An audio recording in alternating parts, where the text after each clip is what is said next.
Have you been reading the Bible over and over every year and then discover that nothing really sticks?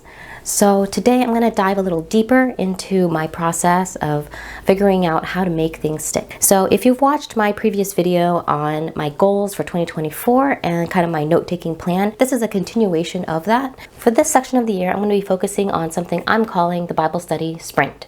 And basically that just means I am going to be reading several books of the Bible for about 75 days. 1 month is too short, 3 months is too long, so somewhere in the middle, like 1.5 months is kind of like my sweet spot. So for this section, I am going to be studying wisdom literature.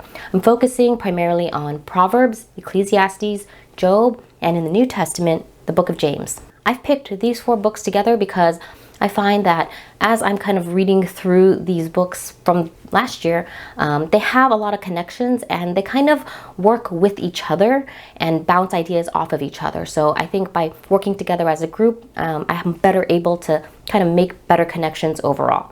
That way I'm not just reading one book in isolation, but when I put it as a group, then you have a more well-rounded picture of kind of what wisdom looks like in the Bible. Now, to go with that, I created my own kind of worksheet chart to kind of help keep my mind on things and kind of work with my biases and how I may have changed by the time I have finished this sprint.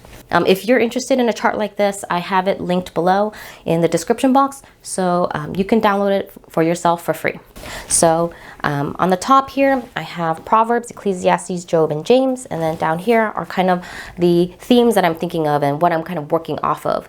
So there's a premise, an expectation, a tension, a resolution, and any lingering questions that I have. So I'm going to be working with this chart before I begin my study, just to see what my biases are, what I currently know or think I know about the text, and then later on at the end of the study, I'm going to kind of refer back to it and see, did I change my mind? Was I incorrect about some things? And what have I learned and grown from this chart? So that kind of gives me a baseline to start off of. And then looking back after it's all done and completed, I kind of review and then see if anything has changed or shifted in this process.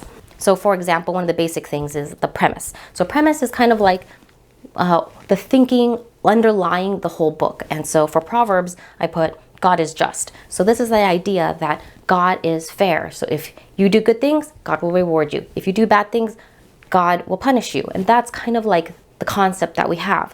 In contrast, we have Job, where we still say God is just and good, but later there is this kind of expectation or understanding that life is unfair. So in Job's sense, he is blameless. He has technically done nothing wrong, but he is still suffering. And usually in the context of Proverbs, for example, then Job must have done something wrong because he's being punished. And so we're kind of working with this framework to better understand this concept of what God is doing with us and how we can better understand these kind of harder life questions. So that's where I come to this tension where it says, you know, for Job, why do the blameless suffer?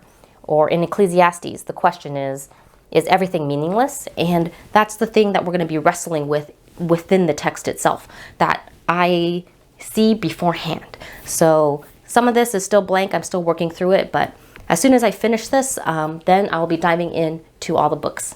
So I have read these books before many times. I have a lot of notes, and this is kind of the time where I feel like I'm going to take my notes, condense it, pack it up, make it in a more uniform way that I can refer back to over time and still have it make sense. So this is one of the attempts, is that I'm starting with this chart so I can know the difference between each of the books in a quick, easy fashion. So as you can see, I have already started taking notes on Proverbs, and I have either my understanding of it beforehand from the previous studies, and I have some notes, some themes that I've been working off of. There's a lot of stuff that's already in my Bible study. So what I'm trying to do is kind of put all these notes into a chart like this and later kind of develop other worksheets to kind of help solidify my understanding so that I have a better way of visualizing what the book is about and later what other books are about and how they kind of work together. When I think of wisdom literature, especially these 4 books, I kind of think of it kind of like the sides of a coin. So on one side of the coin, you have Proverbs, where life is fair, you do good, and good things happen to you. You do bad, bad things happen to you. But on the flip side, you have Ecclesiastes and Job that kind of work together to act as a counterpoint, where Ecclesiastes kind of talks about life is unfair. Sometimes bad people do bad things, and yet they're rewarded. Sometimes good people do good things, but yet they're punished. So it kind of wrestles with that aspect, and it also talks about kind of the meaning and purpose of life and work, and how we should view God in light of all of these things. In Job, there is that specific aspect of how life is unfair, how there seems to be unnecessary suffering, and how we can deal and wrestle with that in opposition to what Proverbs says. And by putting them together, we get a fuller picture of how we can view the world in this way. Now, I've also put in the book of James, which is from the New Testament, and it's considered kind of like the Proverbs of the New Testament because it primarily talks about gaining wisdom, and it provides insight on how to live a wise Christian life. Now, it doesn't particularly talk about it in the same exact way as the Old Testament books, but I think of it kind of like the wrapper from which it wraps around the coin itself. It takes all of the ideas from the Old Testament and it kind of puts it to a kind of new package for the New Testament and for the situation, and apply it to the situations of the New Testament, where you're dealing with trials and temptations and martyrdom.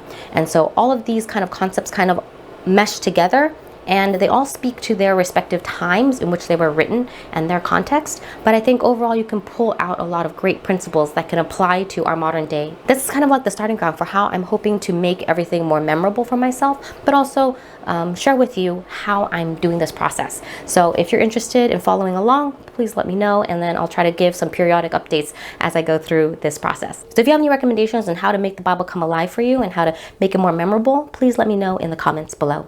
Thank you so much for watching, and I'll see you in the next episode. Bye!